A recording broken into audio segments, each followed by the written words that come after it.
I don't even know if I'm going to post this video, but it's been a minute. It's been a minute. It's actually been months since I posted a YouTube video, but I am back and I want to talk about some things. Where do I even begin with sharing this? Like, are we going to be really real or...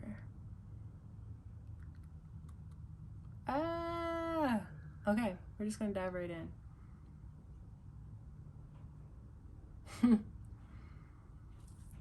I moved to Columbia, South Carolina in 2021, I believe, February 2021. Before moving, I was living on my own. I had a good paying job and I was living my best life. I was in my it girl era, I guess you could say. But with that came a lot of misuse of my newfound freedom. And I wasn't out here wilding, but I was making some not so great choices. And because of that, it led me to getting an STD. I got chlamydia. And with that came so much shame and so much discomfort. And I talk a lot about that in my new book, which I'll talk about in a second. But then right after that, that was like a rock bottom for me. Right after that, I found out I was pregnant. And this was a pregnancy that God said needed to come through because I took a plan B and still my baby boy decided to be here. God had other plans. And that situation really took a toll on me because I had only known the father of my child for maybe 3 months before I got pregnant. And I ignored all of the red flags in that situationship. And I decided to have my baby.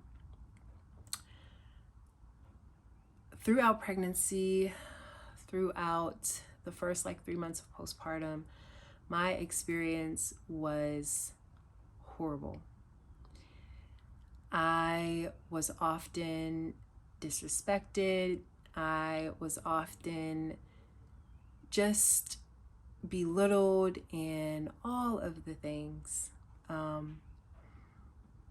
And that isn't to say that it was all bad, because there were moments where,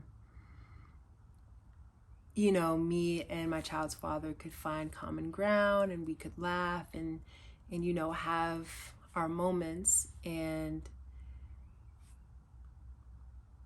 I am not placing all of the blame on him, because I too did not show up in that space as well as I could have.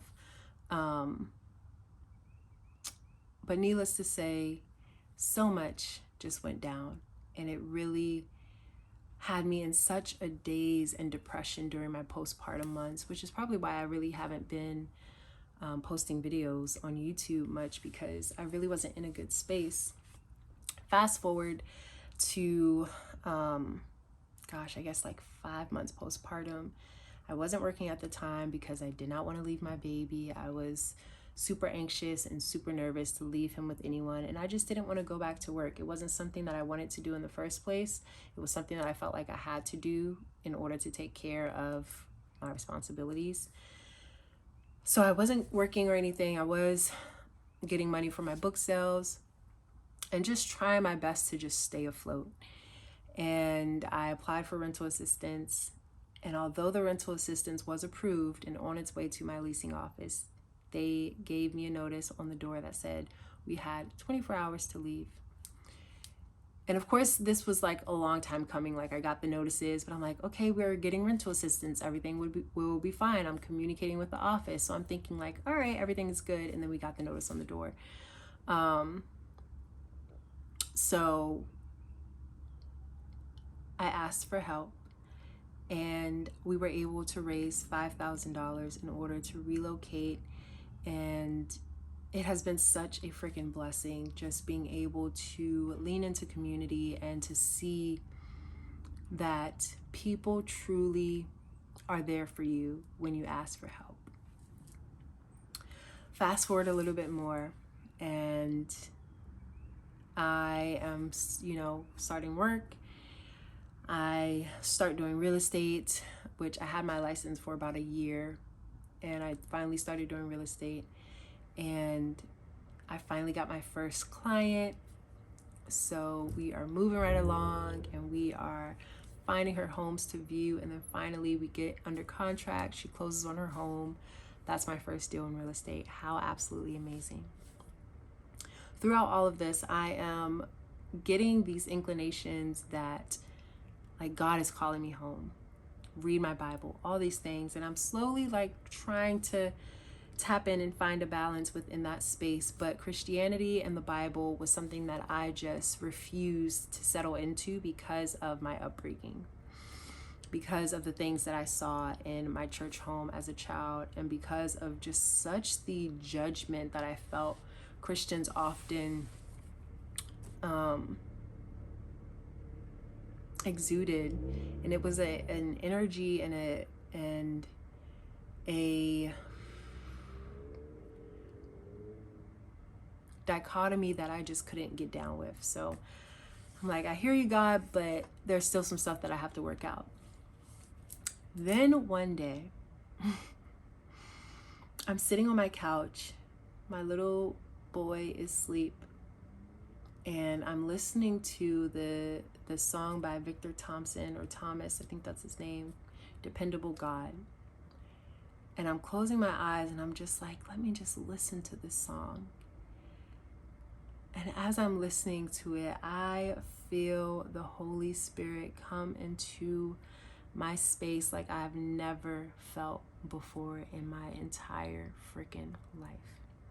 My eyes are still closed, and I'm just weeping. I feel like so much deja vu, like I'm seeing myself as a teenager in these different, situations and experiences. And I'm remembering that back then I knew like what I was destined for. So I'm feeling all of this. I'm feeling my younger self feel the knowing of what is to come for her, and me sitting now presently just being so affirmed in the moment. And it was just such a blissful, euphoric moment. I open my eyes. I'm like sobbing, weeping at this point. I open my eyes, I look around at everything, and I'm literally like, whoa, life is so beautiful. Life is so abundant. Life is so glorious. And then I see a white cast of light, like walking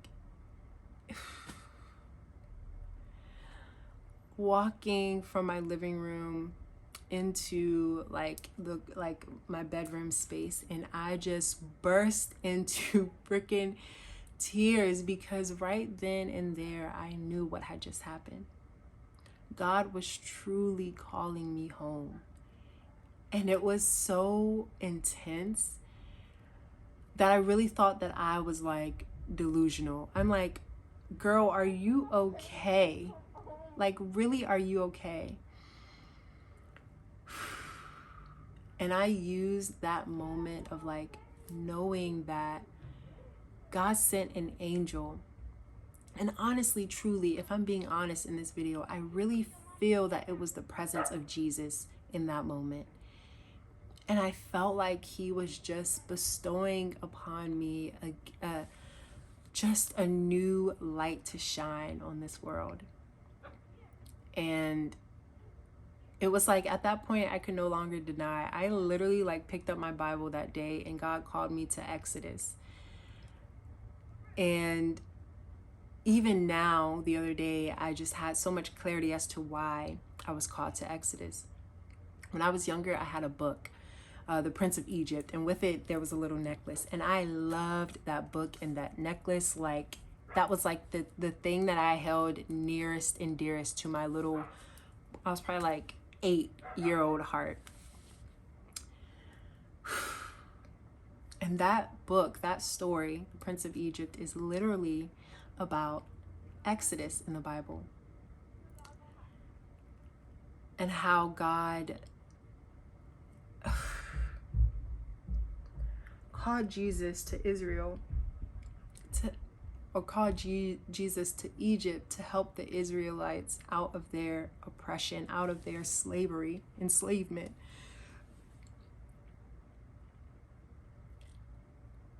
And I really and truly feel like Jesus came to me that day to bestow upon me the same divine purpose that God bestowed upon him. So I don't even know if I'm going to share this video, because there's still a part of me that's like, girl, are you okay?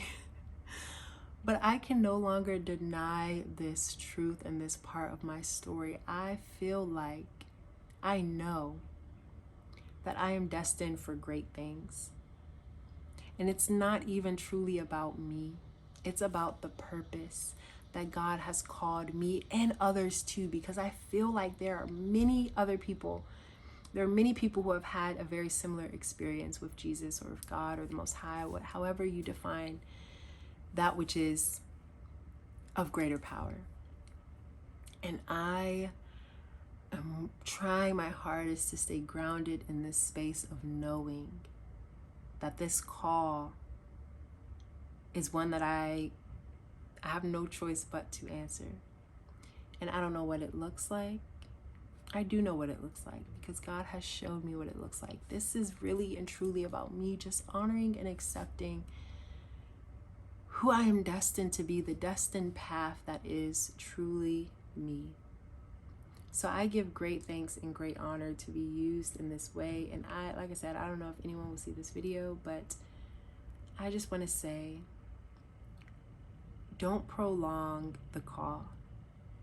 If God has called you to something, if God has called you to purpose in this season, do not prolong it, because your purpose is tied to someone else's vision. It is tied to the clearing of trauma and patterns and toxicity that someone truly needs to get out of right now. Allow yourself to be the vessel, because God didn't give you that purpose for any reason other than to be the full embodiment of His grace and His glory at this time. So, you are incredible, you are divine, you are a light. Don't you ever forget it.